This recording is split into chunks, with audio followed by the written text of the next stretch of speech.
Bueno, gente, a ver.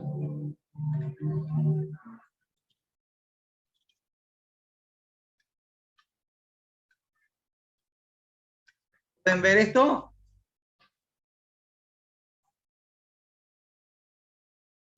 Sí, profe, se ve. Bueno, gente, hoy lo que vamos a ver es, vamos a hacer un laboratorio virtual de actividad enzimática. Bien. ¿Qué pasó acá?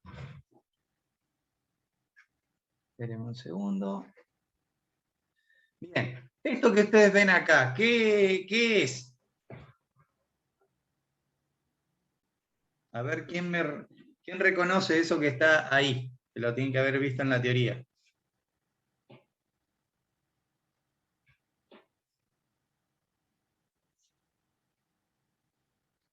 Vamos, gente, ¿esto no lo vieron en la teoría? Me debe haber mostrado algo similar.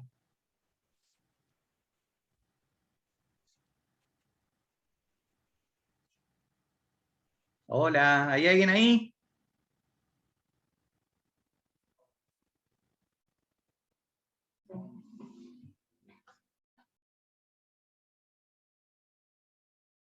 Bueno, no hay mucha gente, entonces...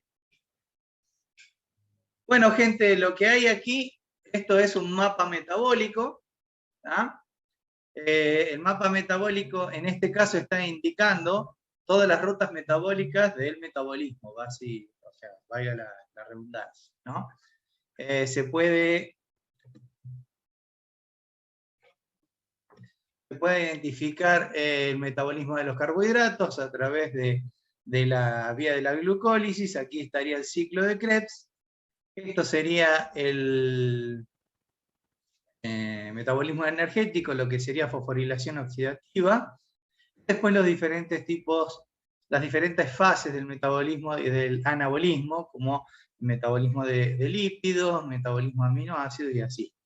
Cada puntito de este mapa metabólico representa un metabolito, o sea, un compuesto que forma parte del metabolismo de los organismos vivos. ¿Ah? Cada intersección entre esos puntos, entre esos puntos, indica la transformación de un metabolito en otro. Como por ejemplo, acá bien podríamos decir que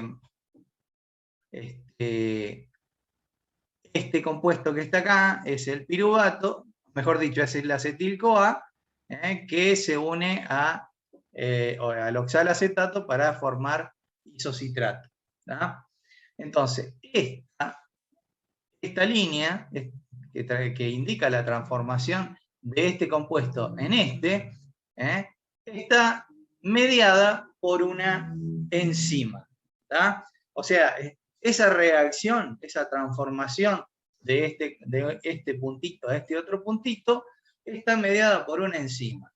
Entonces podemos ver acá en el mapa metabólico que hay muchos puntitos y por cada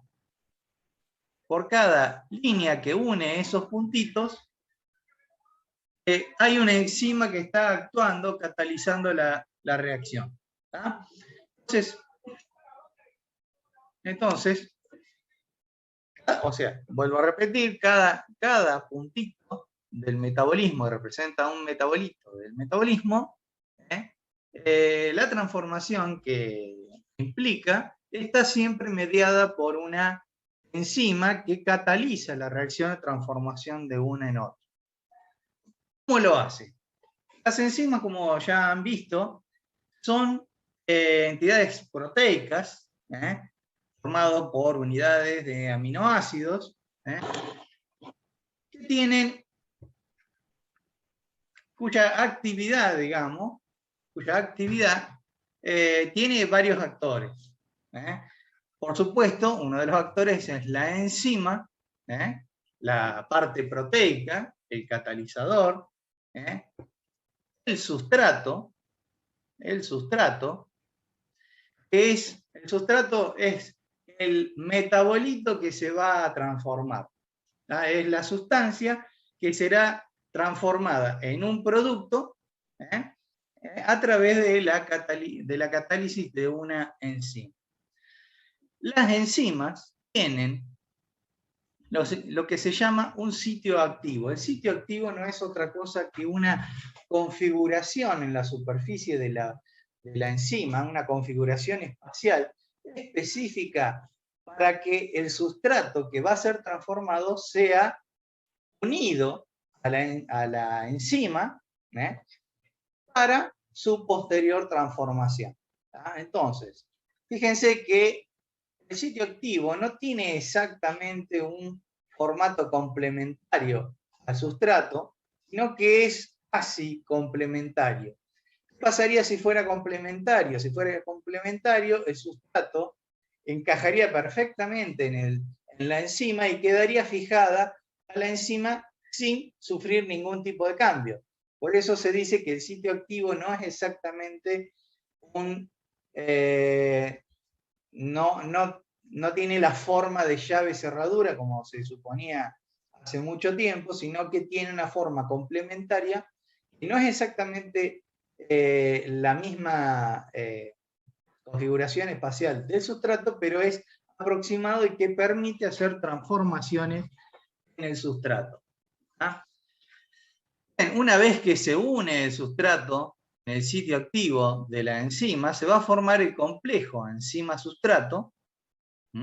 Aquí se van a formar aquí se van a llevar a cabo las transformaciones del sustrato que posteriormente van a generar los productos de la reacción.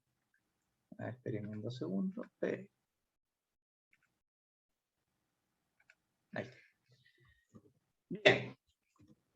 Entonces, en una reacción enzimática nosotros tenemos un sustrato, tenemos una enzima, esa enzima, este sustrato se une a la enzima, sufre una transformación y genera los productos que nosotros, que justamente son los productos de la reacción catalizada por esta enzima.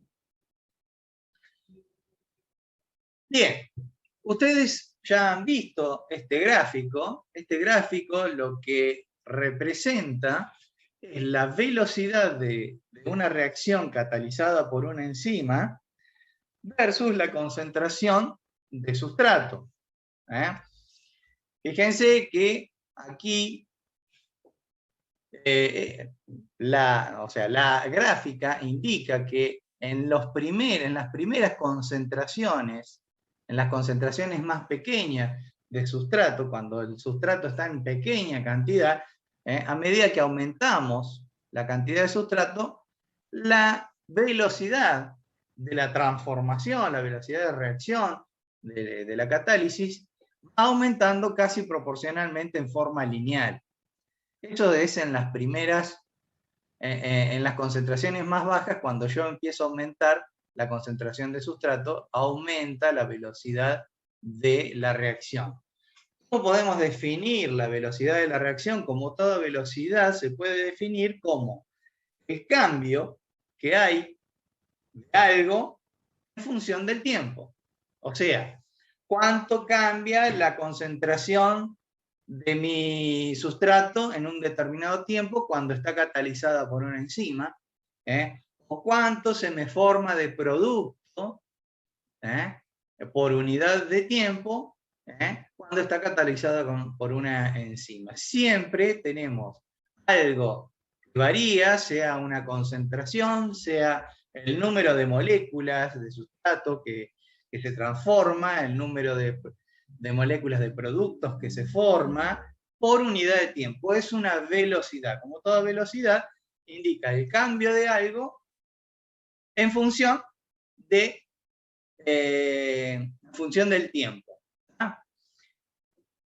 Cuando hablamos de una enzima, cuando aumenta la concentración del sustrato,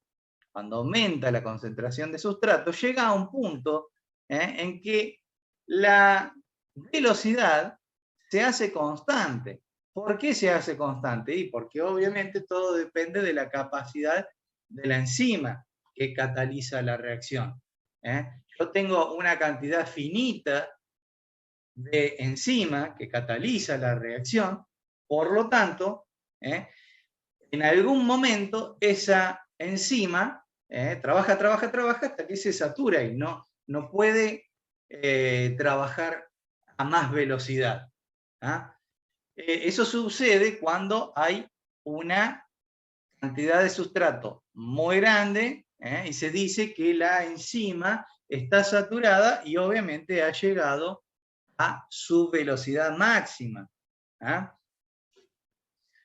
Bien, después tenemos todos los elementos de esta curva, que son la Km, que es la concentración de sustrato cuando alcanza la mitad de la velocidad máxima que puede alcanzar esta enzima.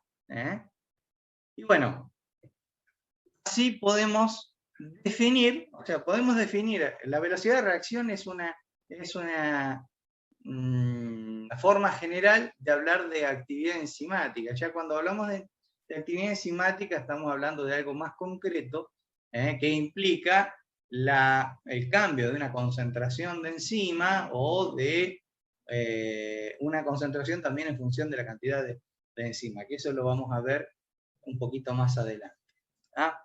Por lo pronto, recuerden, solamente es para recordar que cada enzima tiene una gráfica de velocidad de reacción en función de la concentración de sustrato similar a esta, donde siempre hay una velocidad máxima que se produce cuando la enzima está saturada con el sustrato, o sea que tiene tan gran cantidad de sustrato, tan grande es la cantidad de sustrato, en relación a la cantidad de enzima que hay, que la enzima trabaja a su mayor expresión, digamos, a una velocidad que en este caso sería constante, su velocidad máxima. Generalmente la actividad enzimática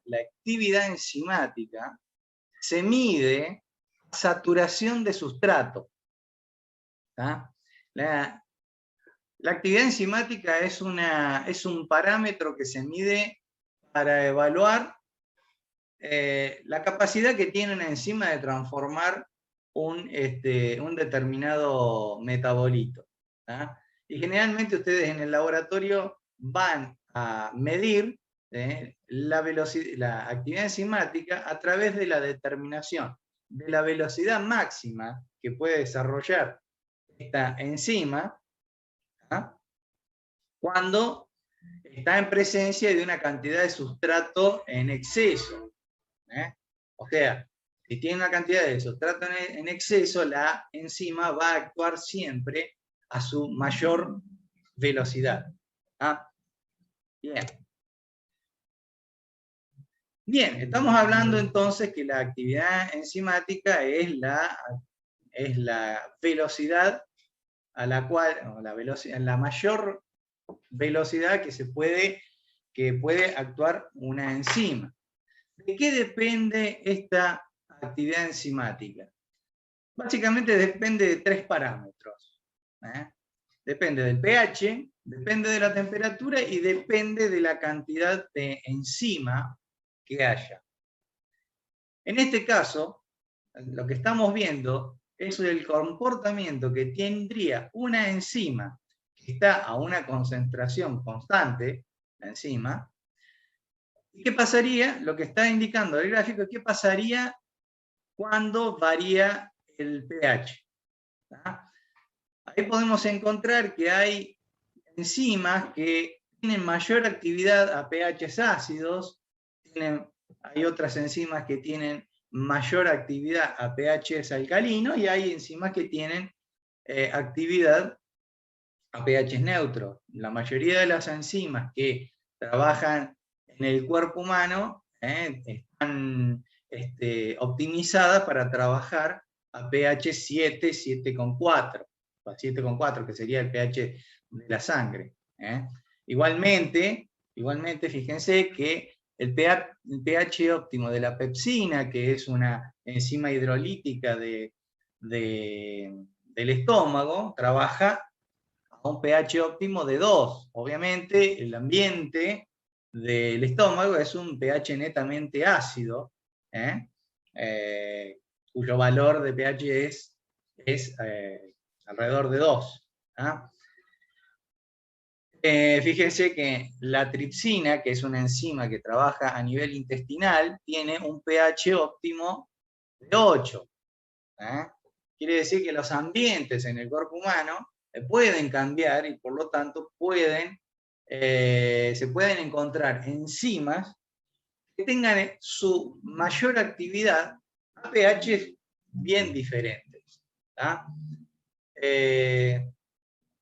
Por ejemplo, todas las enzimas que trabajan en el flujo sanguíneo, en las arterias, esas enzimas tienen un pH óptimo de 7,4. Entonces, fíjense que más o menos el comportamiento de la actividad enzimática de una determinada enzima siempre tiene esta forma,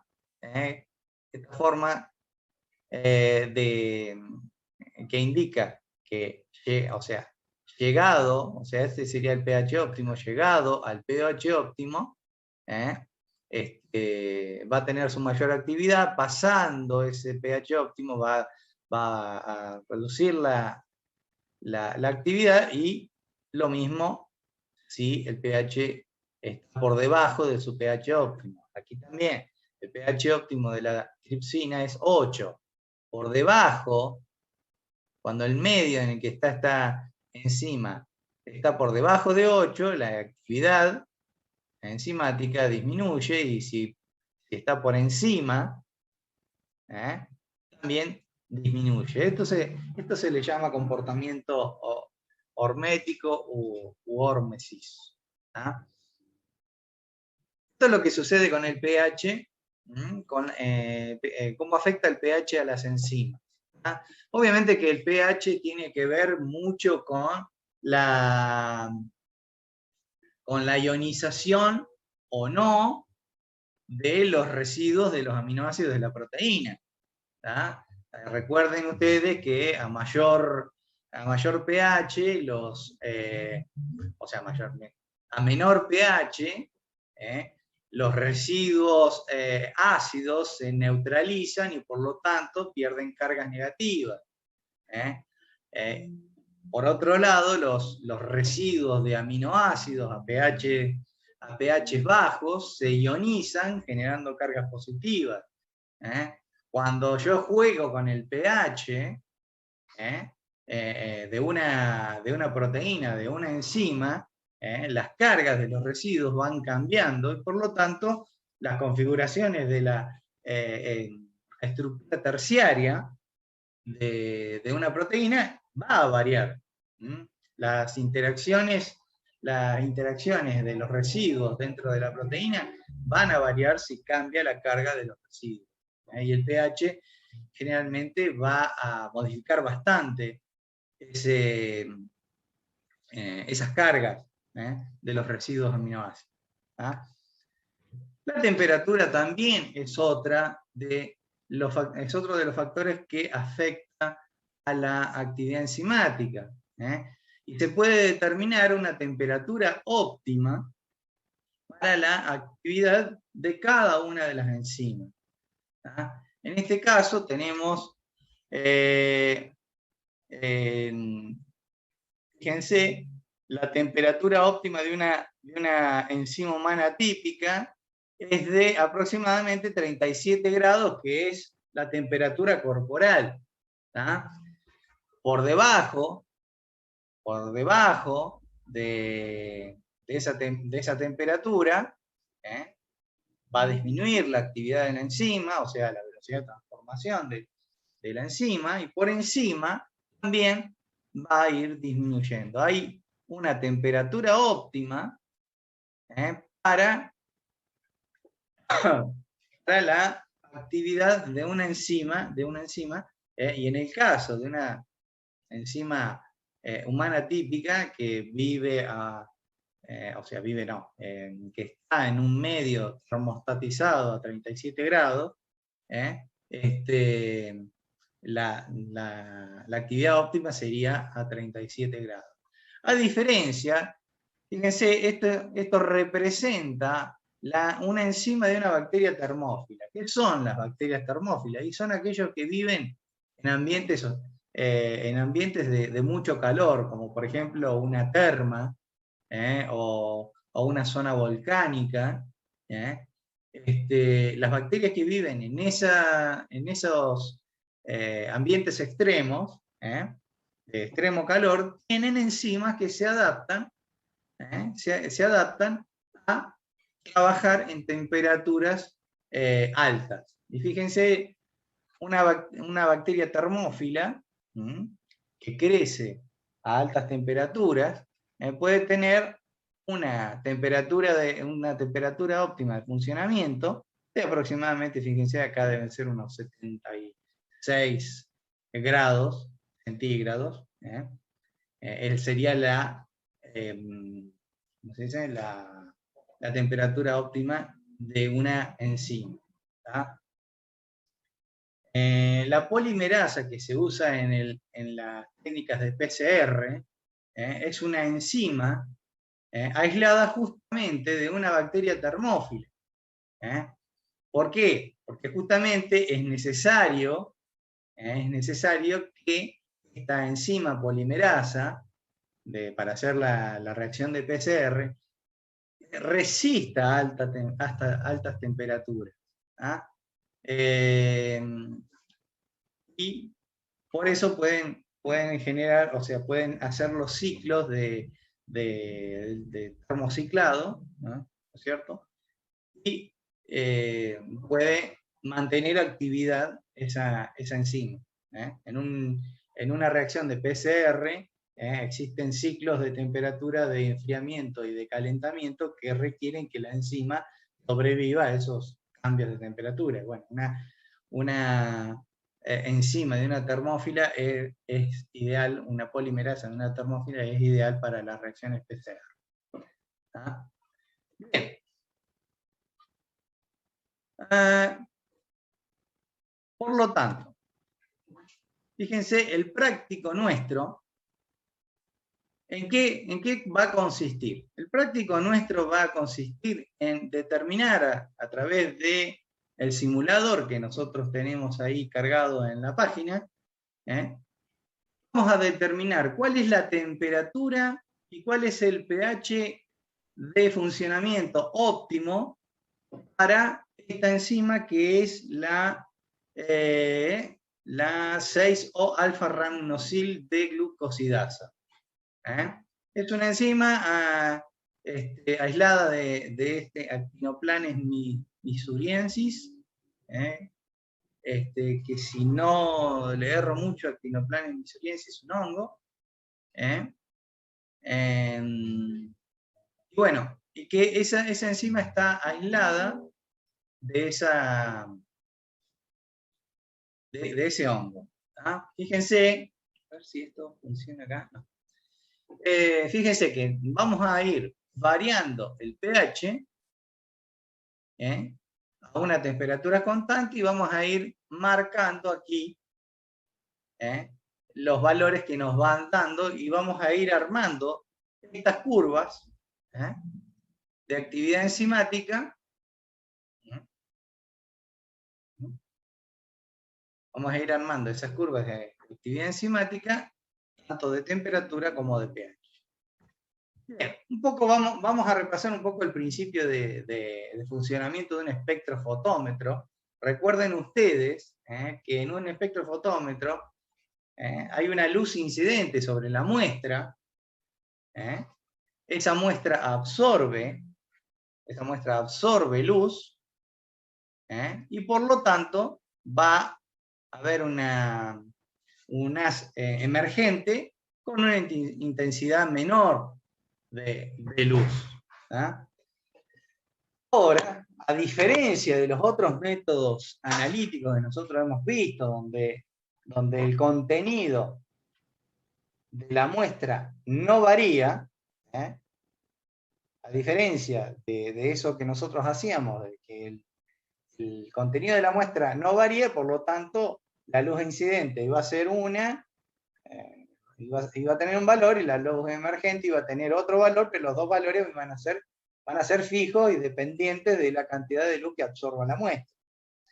En este caso, cuando hablamos de una actividad enzimática, estamos hablando de que aquí en la muestra se lleva a cabo una reacción que está convirtiendo un sustrato en un producto. Por lo tanto, el sustrato está disminuyendo y el producto está aumentando. Entonces, si yo coloco aquí un sustrato, una enzima, y esto inicia el proceso de transformación de ese sustrato en el producto, aquí se van a generar variaciones de absorbancia. Va a generar una variación de absorbancia en un determinado tiempo. Yo lo dejo a esta reacción un minuto, la absorbancia en ese minuto va a variar de un valor a otro. Eso, la absorbancia, va a variar de acuerdo a la estrategia que yo tenga para medir la actividad enzimática. La actividad enzimática se puede medir. Fíjense que como implica que un sustrato se va a transformar en un producto, ese sustrato va a ir desapareciendo para formar un producto. Una de las estrategias es decir, bueno, mi sustrato me absorbe en determinada longitud de onda,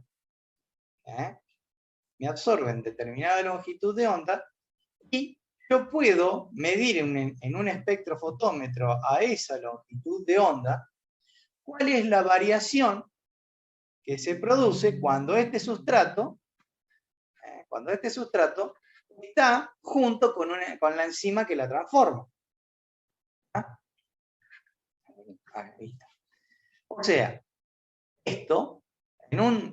si lo coloco en una cubeta, el sustrato lo coloco en una cubeta con la enzima que lo transforma, el sustrato va a ir desapareciendo.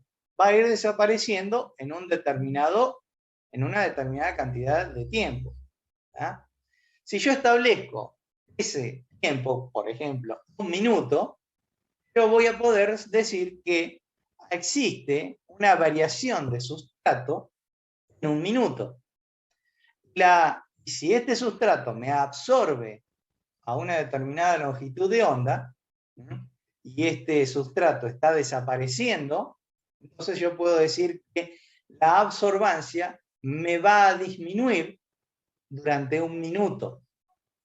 Y eso va a ser proporcional, o va a ser una medida de la actividad enzimática. ¿Cuánto me varió la cantidad de sustrato por minuto? Esa sería una estrategia para medir actividad enzimática, o sea, cuánto me desaparece el sustrato en un determinado tiempo. Otra estrategia implica medir a los productos. Si el producto, por ejemplo, es coloreado y absorbe a una determinada longitud de onda, el producto, a medida que se lleve a cabo la reacción, va a ir aumentando de concentración, ¿no es cierto? Si el producto me absorbe en una determinada longitud de onda, a medida que avance la reacción, va a ir aumentando la absorbancia. Entonces, de esa manera yo puedo medir actividad enzimática midiendo la cantidad de producto que se se va generando, que se va formando. Entonces, acá tenemos dos estrategias. Una, para medir la actividad enzimática, puedo determinar cuánto sustrato va desapareciendo en el tiempo. Y otra estrategia es medir cuánto producto se me va generando durante el tiempo. Con eso puedo yo medir la actividad de la enzima, o sea, la capacidad que tiene la enzima de transformar el sustrato. Otras estrategias implican, porque posiblemente no siempre el sustrato o el producto tienen longitudes de onda sensibles que puedan ser utilizados como un método espectrofotométrico. Pero, si yo coloco en el medio un compuesto que colorea el producto, puedo aumentar la sensibilidad de la metodología. Supónganse, yo tengo un cromóforo que se me va a unir espontáneamente al producto. Cuando se forme, entonces puedo medir la cantidad de luz absorbida por ese cromóforo a medida que se va formando el producto. Y lo mismo puede suceder con el sustrato. Si hay un cromóforo unido a un sustrato, cuando el sustrato se rompa, ese cromóforo se va a liberar y va a, de alguna forma, a perder la capacidad de absorber luz, y por lo tanto puedo medir una disminución de luz a lo largo del tiempo. Son diferentes estrategias que se pueden utilizar para medir actividad enzimática. Bien.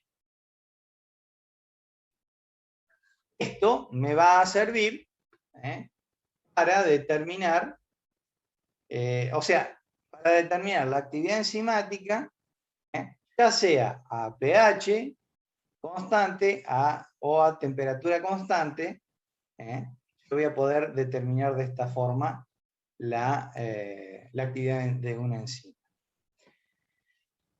Estas gráficas que nosotros mostramos hoy, tanto la actividad enzimática versus temperatura y actividad enzimática versus pH, implican que la cantidad de enzima sea constante.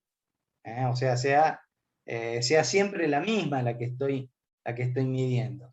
Pero ¿qué pasa cuando aumenta la cantidad de enzima? Y cuando aumenta la cantidad de enzima, yo estoy aumentando la capacidad de transformar un sustrato. Por lo tanto, el comportamiento de la velocidad de reacción de la actividad enzimática en función de la concentración de enzima va a ser lineal, no va a tener, como mostrábamos hoy, un comportamiento asintótico. Sino que a medida que aumente la concentración de enzima, aumenta linealmente la velocidad de la reacción. Justamente la gráfica que hoy les mostraba, esta gráfica se da porque justamente la concentración de enzima yo la mantengo constante. Entonces la enzima se va a saturar y por lo tanto va a llegar a una velocidad máxima. Ahora, si yo varío la cantidad de enzimas, si yo aumento la cantidad de enzimas, la velocidad de la reacción va a ir aumentando proporcionalmente, casi no, sino de forma directa. Esto es un poco para explicar los tres parámetros que afectan a la actividad enzimática: el pH, la temperatura y la concentración de enzima. Por último, fíjense, vamos a diferenciar alguna de las formas de medir actividad enzimática. La actividad enzimática lo que implica la variación de una concentración de un determinado sustrato o producto a través del tiempo. Entonces, la actividad enzimática, por ejemplo, se puede medir en concentración de sustrato o producto que se transforma durante un minuto. ¿Ah? La concentración de sustrato que se transforma o la concentración de producto que se produce en un minuto. Estas son unidades típicas de actividad enzimática. También se puede utilizar unidades de absorbancia o variación de absorbancia durante un minuto. Estas son medidas de actividad enzimática. El número de recambio, que también lo deben haber visto en la teoría, indica el número de moléculas transformadas por una molécula de enzima en un minuto. También es una forma de determinar la actividad enzimática. No estoy hablando de otra cosa que no es una velocidad de transformación, que es producida por una enzima. Bien, estas medidas de actividad enzimática y número de recambio generalmente no tienen en consideración la cantidad de, o sea, se trabaja, son medidas que se hacen a concentración de enzima constante. Pero obviamente la concentración de una enzima en un organismo, por ejemplo, puede variar. Y por lo tanto, cuanto mayor haya de esa enzima en el organismo, mayor es la actividad que tiene. También dependerá de la cantidad de sustrato que tenga. Si siempre estoy hablando de concentración de sustrato a saturación, obviamente que cuando aumente la cantidad de enzima, aumenta la actividad enzimática. Y entonces, en casi todos los trabajos que ustedes podrán ver que miden actividad enzimática, miden actividad enzimática específica, que no es otra cosa que también la variación de la concentración de un determinado sustrato en un determinado tiempo y por miligramos de proteína, que si la enzima está aislada, yo puedo hablar acá de miligramos de enzima.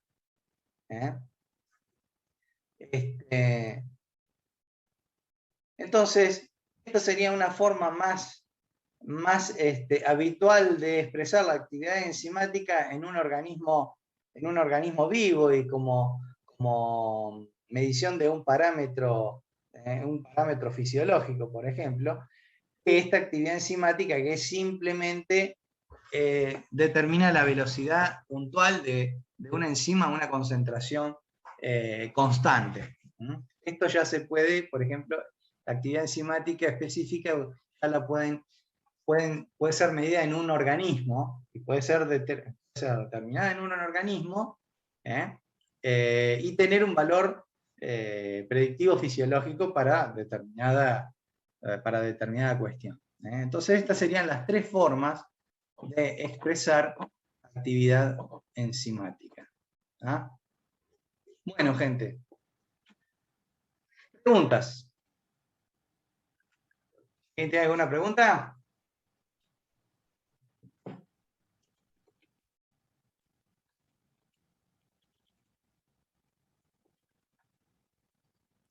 No, profe. Bueno. Muy bien. Entonces ahora vamos a hacer el ejercicio que tenemos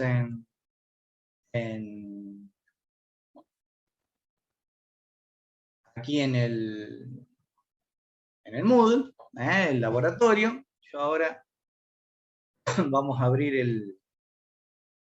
el simulador.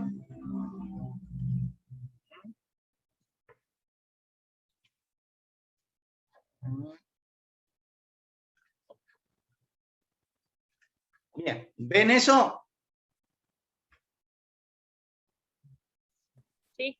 ¿Lo pueden ver? Bueno, fíjense que el ejercicio que vamos a hacer, implica la determinación de la actividad enzimática y la determinación del pH óptimo de esta enzima, que es la 6-O-alfa-L-rhamnosil-D-glucosidasa, la determinación del pH óptimo y de la temperatura óptima de funcionamiento. Fíjense que aquí, donde dice fundamento del ensayo, van a poder ver cuál es la reacción que se lleva a cabo cuando, o la reacción que cataliza la enzima esta 6-O-alfa-L-rhamnosil-D-glucosidasa. Esta enzima cataliza la reacción de esperidina, que es este compuesto, cataliza la reacción de hidrólisis, o sea, la ruptura de la molécula de esperidina en rutinosa y esperetina. A su vez, la rutinosa reacciona con este dinitrosalicilato, que es este compuesto. Fíjense que esto que está aquí está representando un grupo. ¿Qué grupo es este? ¿Alguien se acuerda? Esto es un grupo aldehído. En estas dos estructuras, fíjense que la rutinosa no es otra cosa que un disacárido. Y obviamente los disacáridos tienen un carbono, o sea, en este caso la rutinosa tiene un disacárido, tiene un grupo carbono anomérico libre, que estaría representado, que ese grupo anomérico libre podría formar este grupo aldehído. Fíjense que en la esperetina no hay grupos aldehídos. Entonces, la rutinosa tiene este grupo aldehído reacciona con el cromófero, que sería el dinitrosalicilato, dando estas soluciones de color anaranjado a marrón. Cuanto más marrón son, más concentrada, o sea, mayor es la generación de rutinosa, lo que indica que la enzima tiene mayor actividad. Entonces, fíjense que la estrategia fue de medir espectrofotométricamente. La estrategia fue, bueno, a ver, lo que se me forma de producto lo hago reaccionar con un cromóforo que yo puedo medir en un espectrofotómetro. Entonces, cuanto más cromóforo se me forma, más rutinosa se me formó. Por lo tanto, mayor es la actividad enzimática. Este sería el principio de funcionamiento de esta metodología. Tengo la enzima, la reacción de hidrólisis, la formación de un producto. Este producto lo hago reaccionar con un cromóforo, me da color, y cuanto más color me dé, mayor es la actividad enzimática, mayor es la formación de producto por unidad de tiempo. Bien. Fíjense que en el procedimiento yo voy a tomar o sea, tenemos que determinar cuál es el pH óptimo y cuál es la temperatura óptima. Si yo quiero determinar cuál es el pH óptimo, yo voy a tener que dejar constante la temperatura. Entonces elijo 50 grados centígrados para dejar constante la temperatura y variar el pH. En la reacción yo necesito un tampón, un buffer. El buffer, este buffer va a contener el sustrato de la reacción. El sustrato de la reacción no es otra cosa que la esperidina. Lo que habíamos dicho es, este es el sustrato de la reacción. El sustrato de la reacción está en exceso, respecto de la de la enzima. La enzima también va a estar, ¿cómo se dice? Va a estar, consideramos que está en una concentración constante porque es una única muestra, es una única muestra que nosotros vamos a analizar a diferentes pHs, a diferentes temperaturas. Entonces, dejamos la temperatura constante, hacemos variar el pH. Ponemos el pH más bajo de todo, añadimos el sustrato, que sería la esperidina, añadimos la muestra que supuestamente es la muestra que tiene nuestra enzima que nosotros queremos medir la actividad. Fíjense que según la metodología, se tiene que incubar el sustrato con la enzima durante 1 hora. En esa hora se va a desarrollar la reacción a 50 grados centígrados. En esa hora, esa hora es el tiempo de reacción. A la hora de incubado, yo agrego el cromóforo, se deja 10 minutos a 100 grados centígrados para que reaccione el cromóforo con el producto, que en este caso sería la rutinosa, y me colorea, y me queda coloreado la reacción. Yo sé que en 1 hora se formó una determinada cantidad de producto y cuando se coloree con el DNS va a formar una determinada cantidad de color que yo puedo medir en un espectrofotómetro, y fíjense que me da 0,016. Entonces, yo a pH 3, a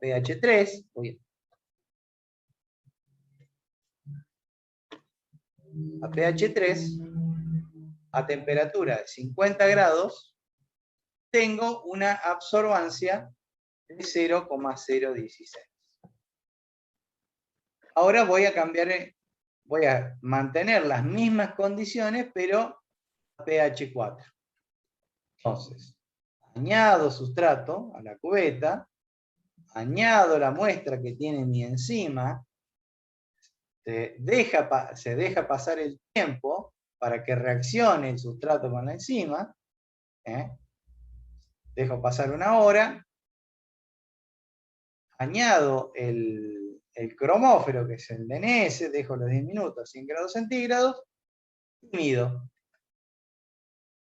Y esto me da que a pH 4, a 50 grados centígrados, la absorbancia que me genera es de 0,015, valor 0,015. Eso quiere decir que en 1 hora desarrolló esta cantidad de absorbancia. Pasamos de 0, que era cuando no tenía nada, a 0,016. Y así ustedes van a tener que ir armando la tabla hasta el último valor de pH, que en este caso es pH 11, y armar la gráfica de actividad enzimática versus pH. ¿Está claro el ejercicio? Sí, profe. Bueno, entonces, primero,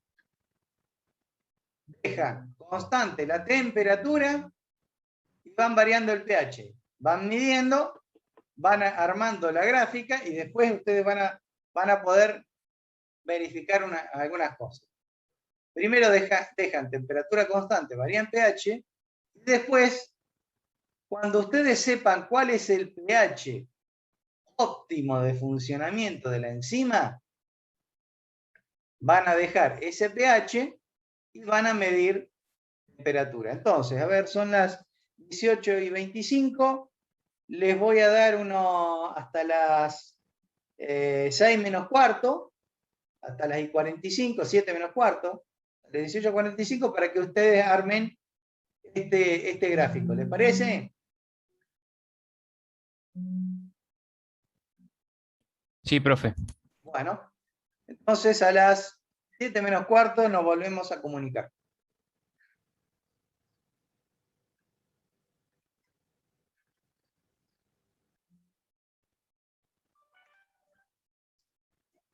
Bueno, chicos, a ver,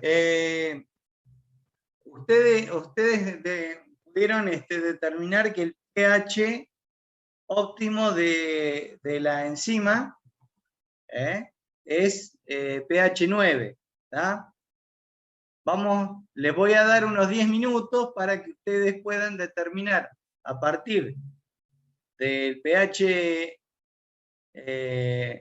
óptimo que nosotros encontramos, cuál es la temperatura óptima de funcionamiento de esta enzima. A ver, gente, el ejercicio es muy simple. Colocamos a pH 9, que sería el pH óptimo de funcionamiento, y empezamos a variar la temperatura. De vuelta ponemos 30 grados, añadimos sustrato, añadimos muestra, dejamos que reaccione durante 1 hora, le añadimos el cromóforo, se deja 10 minutos, 100 grados, y se toma la medida. Y acá vamos a poner en la tabla pH 9, temperatura 30 grados, la absorbancia va a ser 0,019. Fíjense que podemos aumentar 5 grados más, volvemos a medir, añadimos sustrato. 0,99, profe. ¿Cómo? 0,099 da, no 19. Perdón. Bueno, 0,099. Bien. Entonces, a 35 grados, añadimos sustrato, creo que añadí la muestra, sí. Añadir, no añadí la muestra, añado la muestra, se deja incubar, se le añade el cromóforo, se lo deja 10 minutos, a 100 grados, se toma la medida. Entonces, a pH 9,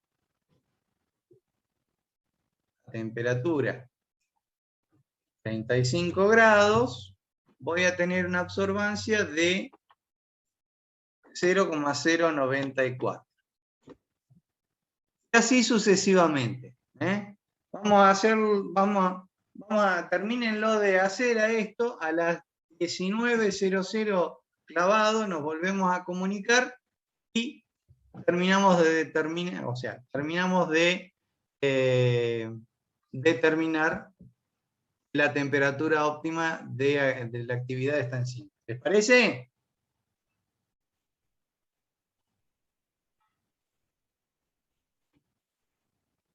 ¿Podemos hacer eso?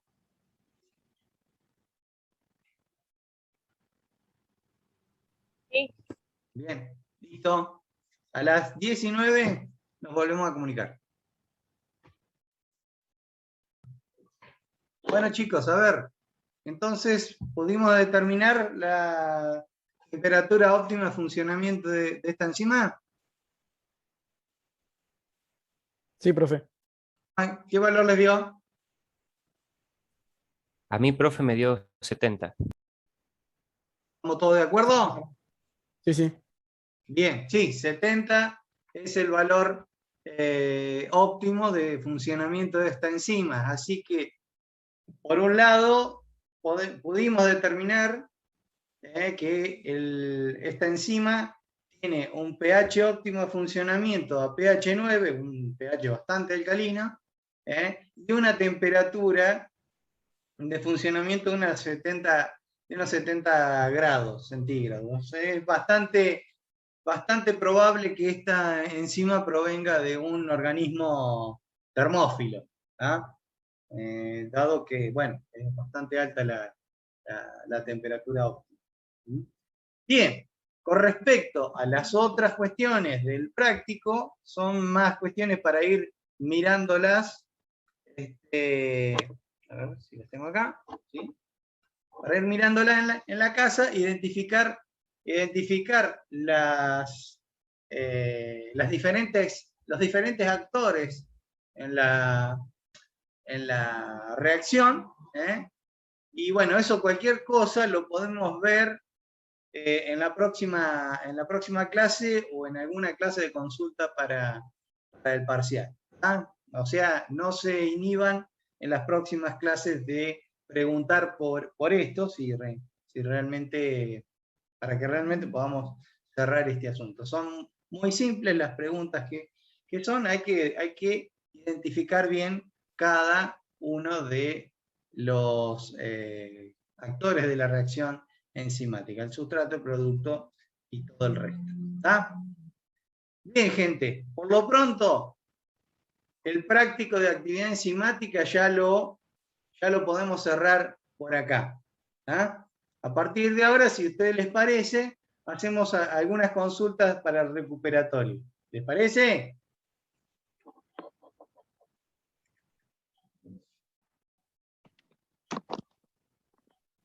Chicos. Hola, ¿cómo están, chicos?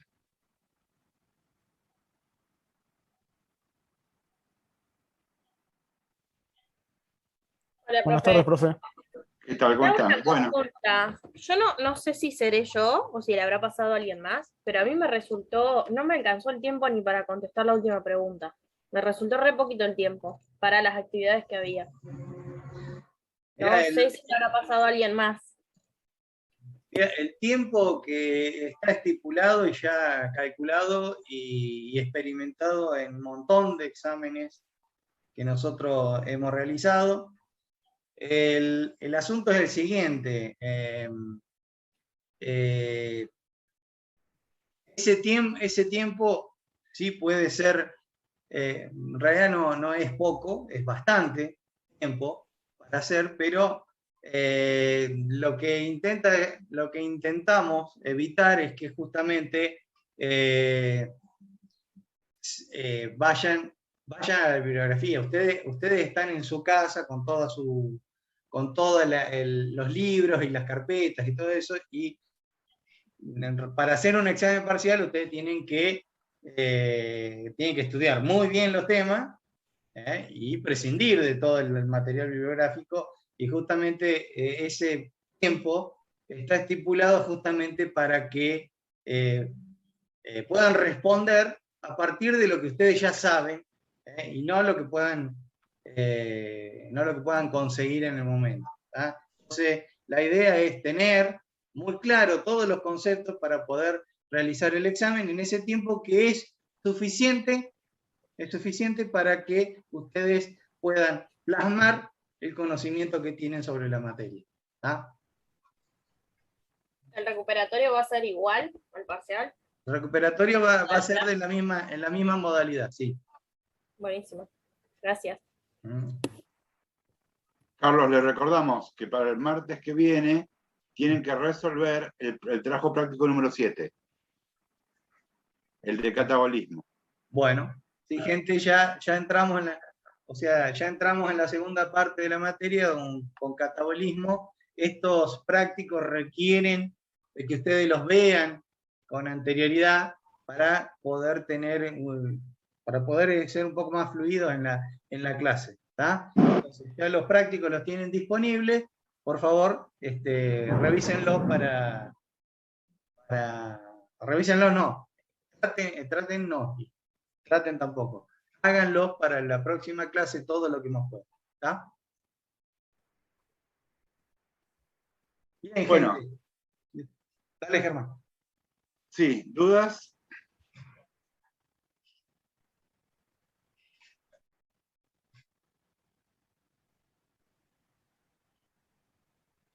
¿Dudas para el recuperatorio, chicos y chicas?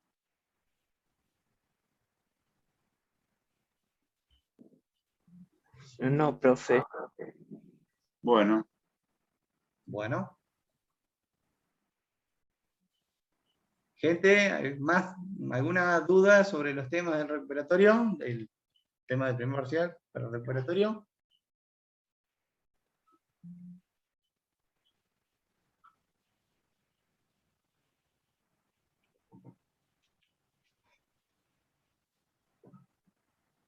Bueno, si no hay ninguna duda para el recuperatorio, podemos dar por finalizada la clase. ¿Les parece? Bueno, profe. Bueno, chao. bueno, Muy bien, Luego. gente. hasta el martes que viene. Hasta luego.